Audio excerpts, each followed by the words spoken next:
আমি এই মুহূর্তে আসলে যার সাথে দাঁড়িয়ে আছি আমাদের এই 2024-এর ছাত্র জনতার যে অভ্যুত্থান,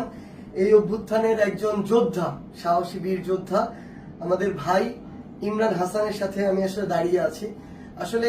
এই অভ্যুত্থান যে কিভাবে অর্জিত হয়েছে আমরা খুব মন ভোলা মানুষ, আমরা খুব দ্রুত ভুলে যাই। আসলে আমার এই ছোট্ট ভাই ইমরান হাসান, হয়তো তার বয়স আসলে এখনো 10-এর ঘরে হবে অ্যারাউন্ড, সেই জায়গা থেকে 5ই অগাস্ট যখন খুনি শেখ হাসিনা এই দেশ ছেড়ে পালিয়েছিল 12টা 1টার দিকেই, এই আমার ভাই ইমরান হাসানকে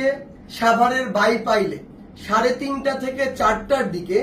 তার মাথায় গুলি করা হয়। এবং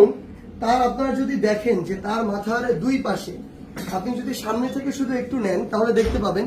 তার মাথার এই অংশের খুলিও নেই, এই খুলিটুকু নেই, মাথার এই অংশের খুলিটুকু নেই, শুধু মাঝে এইটুকু আছে।